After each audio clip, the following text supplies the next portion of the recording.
All I want, honestly, is just hot girl high fantasy, okay?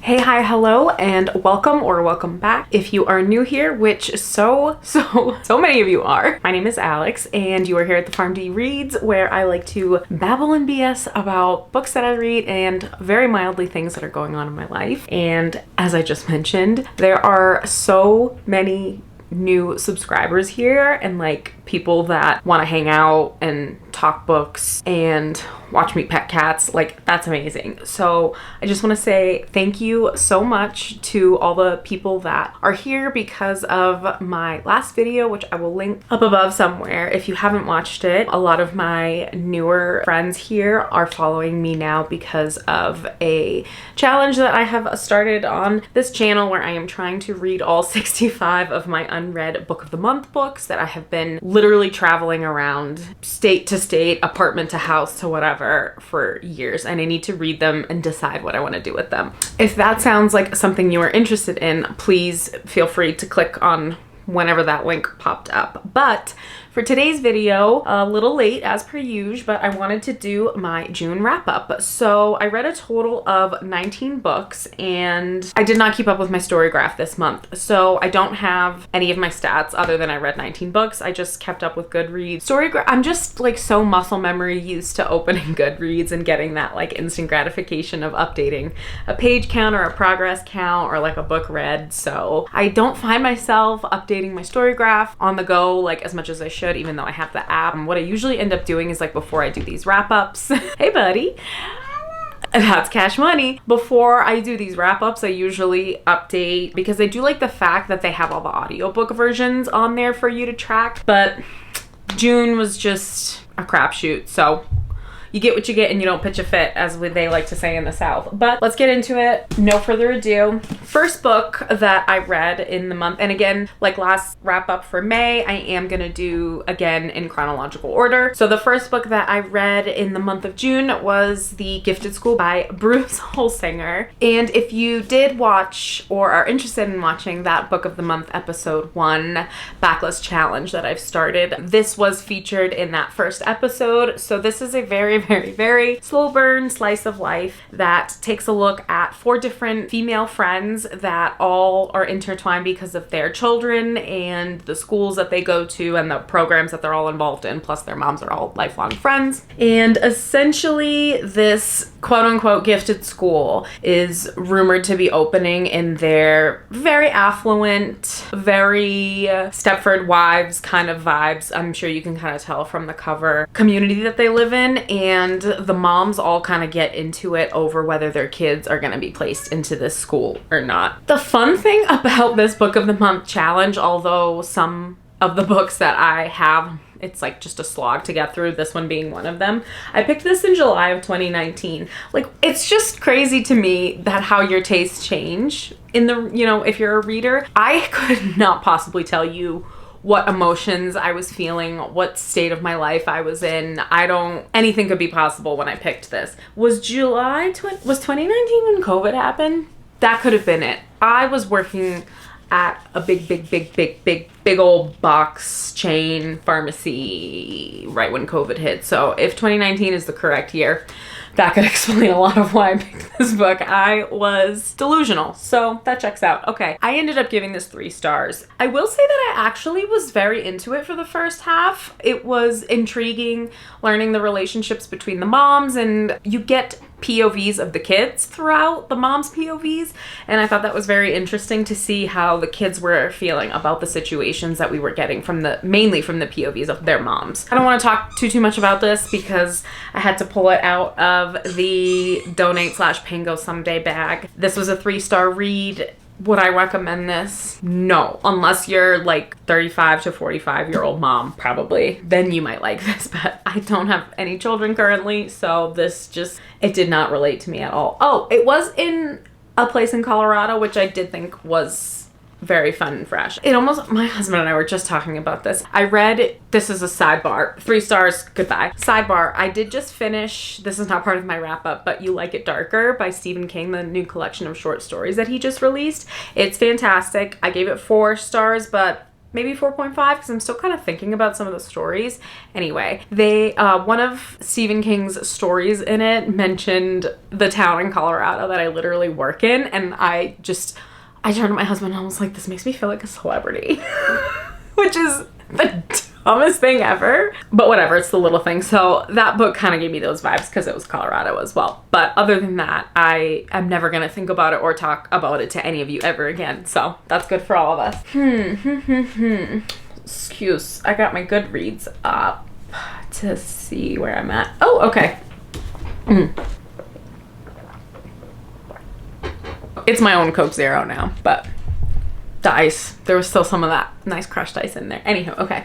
Next book that I read is The Invocations by Crystal Sutherland, and this is a super sapphic, super witchy YA mystery, serial killer, thriller type of situation. You don't need to know any more than that. It was really, really good. A very fast pace, gripped me from the very first chapter. We have the POVs of 3 different girls that kind of link up to fight a common enemy, and that's all I'm gonna say about that, and it's sapphic. It was surprisingly for a YA very gory, like pretty good body horror. I couldn't tell you a single other thing that I know that this author has written, but I definitely want to read them. So yeah, this I think would be very, very, very good to save for your fall TBR. Super witchy, super gloomy, grim vibes, but it was fantastic. I gave it 4.5 stars. I'm really enjoying some of the YA selections that I've been making, and this one is a very memorable one. So yeah, save it for your fall TBR though, because it was super witchy. The next book that I read is Kill for Me, Kill for You by Steve Kavanaugh, and a lot of you on here are reading this book and also loving it. So this is a dual POV, dual timeline thriller. So Kill for Me, Kill for You is very much strangers on a train. These 2 women link up that have both suffered these unimaginable tragedies and feel like the individuals responsible have not paid for them throughout the criminal justice system. So they're going to take matters into their own hands and unalive each other's, you know, opposite person or whatever. And then we also get a POV of another female character kind of going through a current, you know, kind of traumatic situation. And although I predicted the way that it was gonna end, I still didn't see the very, very, very end. So I ended up giving this 4 stars, and I really enjoyed this for a thriller. Y'all were not playing on this one. I got this recommendation from like a bunch of different, you know, big YouTubers that have been reading it, and I was very pleasantly surprised. I did listen to the audiobook, got it off Libby, and it was very good. I do, if I remember correctly, I think it was 2 different female narrators, which I think really lent itself to helping differentiate, you know, the audiobook, because we did have 2 female characters, but that we were following their timelines. But yeah, this was fantastic, and I definitely recommend beach read. This is a beach read. If you're looking for thriller for the summer, this is the one. The next book that I read is A Perilous Undertaking by Deanna Raybourn, and this is the 2nd book in the Veronica Speedwell series. If you are watching my video right now, you have certainly seen someone else's video on here that is also obsessed with this series, and now I'm one of them. So pumped to be here. So if you're not familiar, this follows our main character, Veronica Speedwell, who is living in London, 1887. In book 1, we follow her kind of coming into her own as this sought after kind of almost like a PI detective situation, and she links up with this fantastic male counterpart character named Stoker, and we just follow them on their shenanigans. There's like 9 books in the series. This is book 2. I don't feel like I need to say much more than that because every book has its own like little mystery. There's a very, very, very, very tense, slow burn romance happening, I think, between our 2 characters, which I love. I just can't get enough of them. Their banter is so good. I love a historical romance, but this kind of gives you more of a comedic look at some like crazy murder mystery situations with a side of romance. So I'm really loving this cozy little series, and I actually have books 3 and 4 at the library ready for me to pick up right now. I just didn't feel like stopping after work, so I gotta pick those up tomorrow. But yeah, this series slaps and you should be reading it. Hey, Princess. Hello. What you doing? The next book that I read is American Rapture by C.J. Lead, and I was very lucky to get this as an e-arc on my Kindle from NetGalley. So very much thank you to the author C.J. Lead, NetGalley, and Tor Nightfire, the publisher, for letting me read this book from one of my new favorite authors. So if you've watched some of my first videos that I posted when I first got on here, however many months ago now, 10 months ago, I read Mayfly in one of my vlogs, or I talked about it in a wrap-up or something. So that is C.J. Lead's debut novel, and it was and is one of my favorite books that I think I've ever read. I surprisingly don't have a copy of it on my shelves, which I'm gonna rectify right now by adding it to my Pango cart. Hold please. One copy? 15 bucks? I'll think about it. Okay. Anyway, love that book. So, American Rapture. Look at this cover. It's outstanding. 10 out of 10. I went into this blind. If you watched again any of my videos, you should know by now. I do not take the time to read a synopsis. I am in mood, vibes, FOMO, other people telling me to read it, cover vibes, author vibe. 10 out of 10 times. 9 out of 10 times I do not read the synopsis. So all I knew about this going into it, it was super religious and some kind of pandemic-ish similar situation that we have all experienced, apocalypse type thing. Yeah, this was not my favorite. So I ended up giving this, I'm trying to think of what I want to say about it. So I ended up giving this 3 stars, and mostly because it was boring. Like the emphasis on this. So our main character, Sadie or Sophie. Our main character, Sophie, is a 16-year-old girl that grew up in this very cult-like, uber-religious community. Her twin brother has been institutionalized somewhere, sent away because of his homosexual tendencies. All hell breaks loose. She, ends up not with her parents. I don't want to give too much away. And she decides that she needs to find her brother, okay? The majority of the prose in this was inner monologue of our main character coming to terms with her own sexuality as a 16-year-old girl, as someone that as a teenager that's being thrust into this very adult situation. But it was just boring. Like compared to Mayfly, there was little to no body horror. I don't know, whatever. It is what it is. I gave it 3 stars. I have seen a couple of other people on BookTube getting this e-arc and sharing similar thoughts as me, so maybe I'm not completely insane, but honestly I was very disappointed in this, so we're just gonna move on. But the cover still slaps, so what are you gonna do? I'm still gonna read everything that CJ Lead puts out because she's a fantastic writer. I just didn't care for this like I care for Mayfly, but honestly Mayfly was like, it was a work of art, so what are you gonna do? Okay, the next book that I read is Happy Medium by Sarah Adler.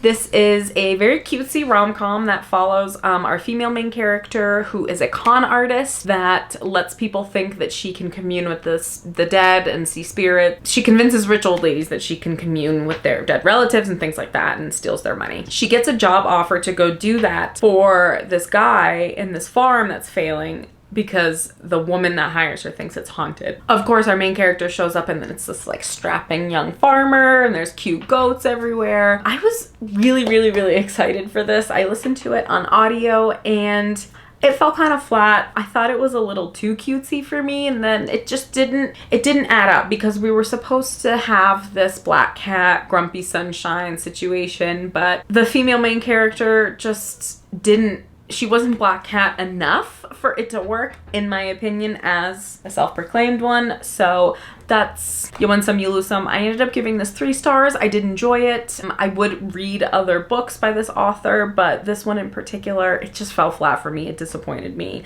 I didn't care for the romance. And also there is a relationship, platonic, in this that I thought was way better and outshone the relationship between the female main character and the male love interest. So I don't want to spoil it, so I'm not going to say what that was, but if you read it, maybe you agree. Let me know in the the comments. Next book that I read is The Z Word by Lindsay Miller, and this one was so good. So this book follows our main character, Wendy, who has just moved to this small town in Arizona, and she is in the middle of Pride with all of her friends, including some frenemies and her ex-girlfriend Leah, when a zombie apocalypse breaks loose the night before the big Pride event in the town. And Wendy and all this like crazy cast of characters have to team up to save the town from the zombie apocalypse. I listened to this one on audio while I was at work, and it was so fun. I couldn't stop listening to it. It was very sexy, very queer, and it had zombies in it. So honestly, I don't think you really need to know that much else about it. 4 stars. A couple of my friends have read it, I think, from my recommendation and also enjoyed it. So this is the one. The next book that I read is I Hope This Finds You Well by Natalie Sue, and I do believe this is her debut novel. So this follows our main character Jolene, who works in a very typical office setting, kind of doing work that just gets her from day to day after having lived through a very traumatic experience when she was in high school. And she just kind of has never come out of her shell since that. An HR mishap lets her see all of her coworkers like inbox their emails, and she uses this information to basically make everyone in the office like her and for her to climb the ranks. And in doing so, she ends up, of course, causing a whole, you know, mess of trouble. But what I loved about this book is it ended up being really emotional and really diving into Jolene's background, the trauma that she's experienced, the fact that she's never really dealt with it, and you really see her character develop from start to finish. I've seen this book described as like a very The Office kind of book, and while I can see that that would be true because it takes place in an office, it didn't end up, in my opinion, being as humorous as that might like lead you to believe if you are a fan of The Office, which hopefully you are if you are here, because I am as well. I ended up giving this 4 stars, and I really enjoyed it. I am still, surprisingly, even though I didn't like The Gift at School, a big fan of more slice of life or like slower kind of literary, more like lit fic type books, and this was one of them, but it was a very fresh take on kind of a stale office setting, and I thought it was very enjoyable. Okay. I've actually been almost salivating to talk about this book. So The Wren and the Holly Library is by K.A. Lind, and I do not think this is her debut, but it is the first in a new series that she is writing. So this follows our main character Kierce, who lives in New York City after it has been overrun with monsters. So in this world, monsters are real. They come out of hiding wherever they have been hiding, and it's all varieties of monsters, from vampires to werewolves to warlocks to witches, which I thought was so fun that we get such a broad spectrum of some of my favorite paranormal creatures in this. And Kierce ends up kind of developing this working / romantic relationship with the monster in the Holly Library, which I'm not gonna say much else other than that. And then, you know, shenanigans ensue. Kierce is herself a kind of bandit thief type of character. It's really hard for humans in this New York City where monsters exist, because there's a treaty between the humans and the monsters that they're all supposed to be able to coexist together, right? But that's not happening. So that's the kind of setting where this takes place, a very urban paranormal fantasy with some Beauty and the Beast vibes, a lot of Irish folklore, really fun imagery. And I personally enjoy urban, you know, fantasy. I love Crescent City, book 1. Don't at me about the rest of it at this point. This very much gave Crescent City, but in a more digestible, very beautiful. I mean, are you kidding me? This was a cover buy at Barnes, but it was totally worth it. I gave this 4 stars. I gave this 4 stars, but honestly, depending on how the rest of the series goes, it could end up being like a 5-star series. But I thought this was a really, especially by the end of it, I thought it was a really fun start to a new romantasy series. So if you haven't picked this up yet, please do. Highly recommend. Ooh, of course you're at the bottom of the pile though. So the next book that I read is another debut, and this is Dreadful by Caitlin Rozakis, who I can only hope is another fellow Greek girl, as my maiden name is Nurjanakis, so can relate. But this is super fun, and again, another stunning book. Are you kidding me? This is the Barnes & Noble edition, which I'm so happy I picked up because I couldn't stop myself from reading it. I did kind of switch back and forth between the audiobook and the physical. The audiobook was fantastic. I don't remember the narrator's name, but he did a great job. So this follows our main character, Gav, who is the Dread Lord of the creepy castle that he inhabits, and he basically comes to after a spell has gone wrong and he can't remember any of his memories as this Dread Lord of wherever he's from. So the story kind of follows him deciding whether he wants to get his memories back and go back to being the evil person that he was, or if he wants to take a new path. And I thought this was so fun. Very fairy tale, very Disney vibes, but the villain is our lovable main character. The imagery was great. Honestly, this made me feel the same way I felt when I read Ella Enchanted the first time when I was a little kid, which is and was and still is one of my favorite books of all time. This almost felt like an adult version, and like, I mean, everything about it is different, but the fairy tale vibes, the pastoral, you know, there's a very clear-cut villain, main character, you know, good versus evil, all in this beautiful little paperback package. Yeah, this slapped. I gave this 4 stars. I loved it. Highly, highly, highly recommend. I actually, honestly, I could see waiting to read this for fall or for October, like Halloween time, but I honestly loved it for summer. It was a really quick read, really fun, really fairy tale. Nothing about it is particularly Halloween except some of like this, you know, skull imagery on here, but if you're looking for something other than romance for your beach read, go buy that at Barnes & Noble so you can get that. Oh, okay. So we're gonna talk about this all together now, all at once. Let me put these in order. Gross. Hi, hello. So technically the next book that I read was just Assassin's Apprentice, and then I read other things in betwixt, but we're gonna talk about this all at once. Also, I'm not holding it up. No, we're not holding it up anymore. No, we are. Okay. The next book that I technically read is Assassin's Apprentice, but I ended up finishing start to finish the entire Farseer trilogy by Robin Hobb with Allie. Thanks, bestie, for forcing me into this buddy read with you. I could sit here for hours and hours and hours talking about this series, telling you what it's about, telling you my feelings on it, but this is what we're gonna do because these books are super heavy and I don't want to keep holding them, but I also think it's weird to not hold them. This series was incredible. It gave very much pastoral Game of Thrones, Arya, but if she never ended up in like half of the stuff that she ended up in and she was a boy like she always wanted to be. So this follows our main character Fitz throughout his almost entire life, or a very big chunk of it, and in very much detail. So this is definitely in the sense of George R.R. Martin or like some of your high fantasy authors that you get a lot of detail, so be prepared for that. But Fitz is the king's bastard and also his assassin, and you follow him through the political dealings in his court and in his kingdom, and as you know, he has a very precarious position having those two roles as the prince's bastard and also the king's assassin. So yeah, I mean, so I ended up giving Assassin's Apprentice, which is book 1, 4.5 stars, and Royal Assassin and Assassin's Quest got 5 stars. So overall, this being my first Robin Hobb experience, it was a 5-star trilogy and it was a 5-star experience. Allie and I are also going to be starting the Ship of Magic trilogy by Robin Hobb in the next couple of months. So that one's even longer than this one. Looking forward to it. But yeah, this was fantastic, and all I want, honestly, is just hot girl high fantasy, okay? Like, that's all I want. I literally want to reread. I've been talking to 2 or 3 different friends about wanting to reread Game of Thrones / Song of Ice and Fire because House of Dragons is on, which slaps, and if you're not Team Rhaenyra, you can get on out of here. No, I'm just kidding. Please stay. But yeah, this was awesome. If you're looking for a very pastoral, slow burn, but still so intriguing and enthralling and emotional, roller coastery, high fantasy trilogy,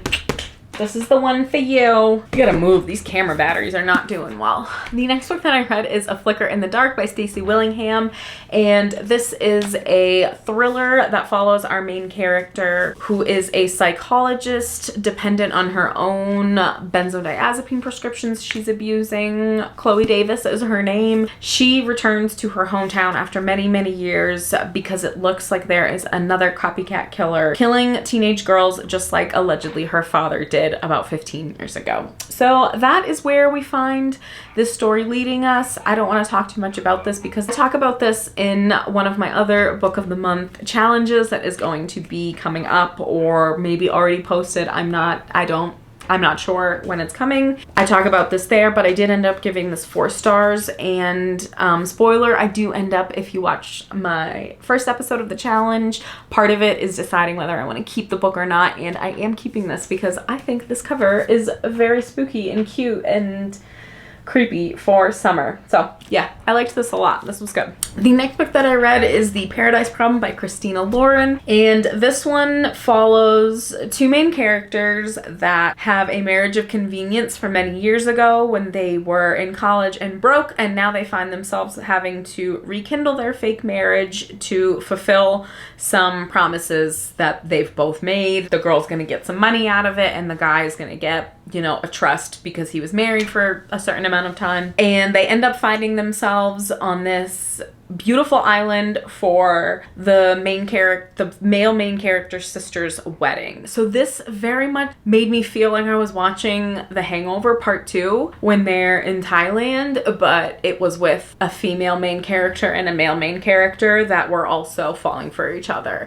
And this one, compared to other Christina Lauren books, I thought was a lot spicier. Some of the terminology and language was a little bit weird, but I ended up giving this 4 stars. And now if you want to talk about a beach read, this one is it, but I feel like everyone and their mom has been reading this one. So this actually made me want to rekindle my love for Christina Lauren. So thank you to the 2 of them. But yeah, this was 4 stars and very much enjoyed and looking forward to reading more from the 2 of them. And I think they have another one coming up that's like a Rapunzel retelling. So yeah, I'm excited. Okay, are the camera batteries gonna last? First of all, I read this book. Second of all, I have a special edition of it. So I couldn't tell you the last time that I read a book that I have a special edition of. I did not actually read this book. I listened to it on audio and read the physical copy that I borrowed from my library, so I wouldn't put my grubby little paws all over this beautiful one. So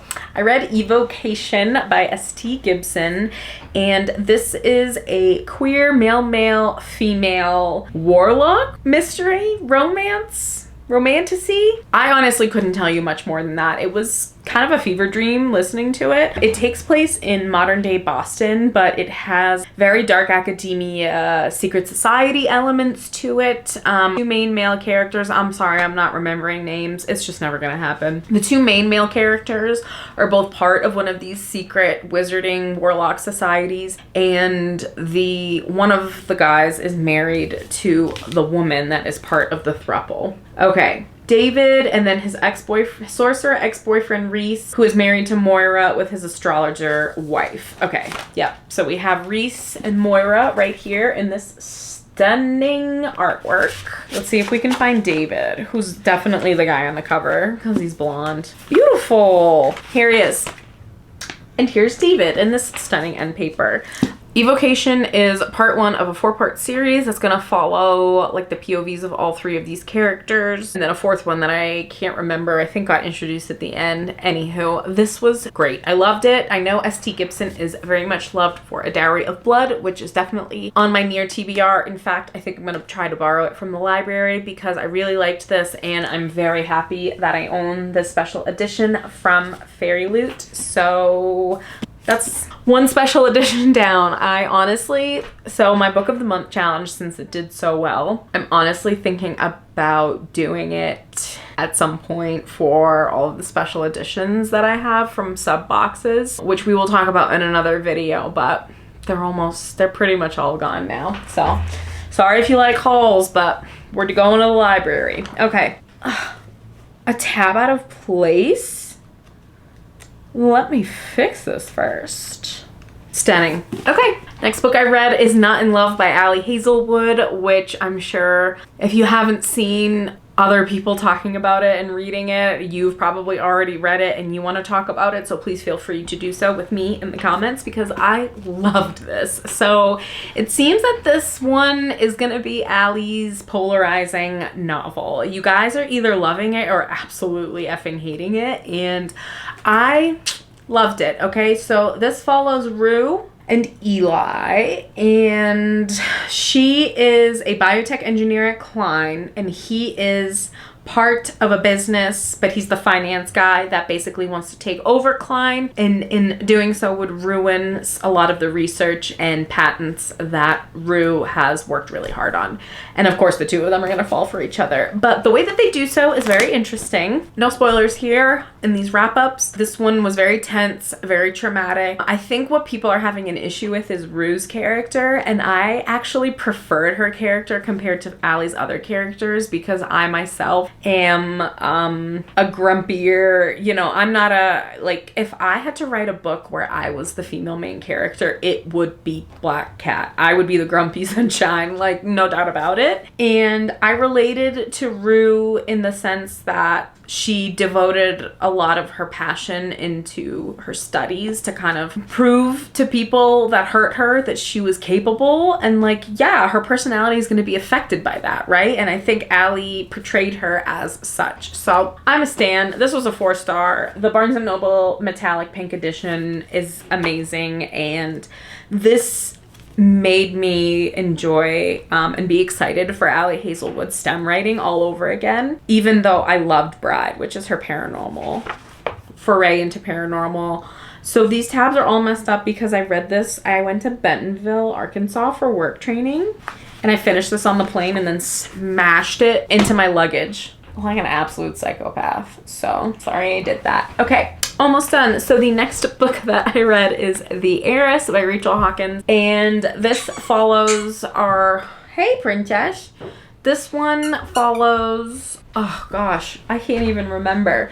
So we get multiple POVs in this, and the setup is our main male character, Cam. He is adopted by this woman named Ruby McTavish, who was super rich. So she has since passed and basically given her entire fortune to this adopted son of hers, right? And she's famous because of her money, and because when she was a little kid she went missing and was mysteriously returned, but people don't believe that she's really the right person. And thirdly, she's famous because she, Evelyn Hugo style, has 4 ex-husbands. So we're following Cam present day with his wife Jules, and they have to go back to the family home to deal with the estate after the death of Ruby.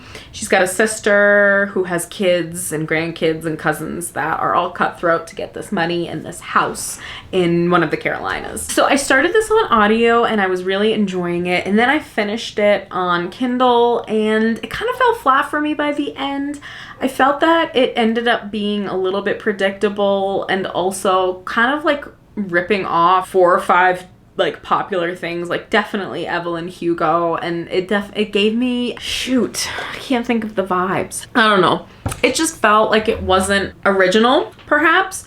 I don't know why I feel that way. Rachel Hawkins kind of is mid for me. I've since unhauled most of her books that I've had on the shelf, and while I've read quite a number of them, I don't know why I keep doing so, because they're all like 3 stars for me personally. I know a lot of people are really enjoying this, so I gave it 3 stars. It was a very fun, quick read. I just feel that the predictable elements of it and then some of the wrap-ups at the end fell flat for me, but what do I know? All right, the last book that I read in the month of June is The Hex by Erin Sterling, and this is a very well-loved and popular witchy rom-com romance following our main character Vivian, who 9 years ago when she was a teenager cursed her ex-boyfriend Reese, but now he is back in town to stake his claim and recultivate some magic that has gone wonky because of said curse. And of course they kind of fall back into the romance that they had 9 years ago when they were younger. So This is another one that is part of the Book of the Month challenge that I don't want to talk too much about. Again, super popular. I feel like the last person that's actually read this. I am gonna say that having to read this one in June kind of stank because it definitely would have hit harder at Halloween time. The town that they live in, Glens Grove, I think, is super cute Halloween town vibes. So I think it would have made it kind of hit a little bit harder if I didn't read it during the summer, but it is what it is. I ended up giving it 3 stars. There is a book 2 and 3 in this series. I doubt that I will pick them up, but I am glad that I read this and that I cleared it off the shelf. So, whew. With that, we're at the end. You have made it to the end of my June wrap up. Thank you so much for watching. Thank you if you have been here from the beginning, and thank you if you are new here. Please feel free to comment. I love talking to you guys about books, and that's why we are all here. Thank you again. I look forward to seeing you in the next Book of the Month challenge and the next wrap up and reading vlogs and all of the other fun challenges and readathons and content that I have planned. So with that, that's the actual absolute end of the video, and I will see you in the next one. Okay, bye.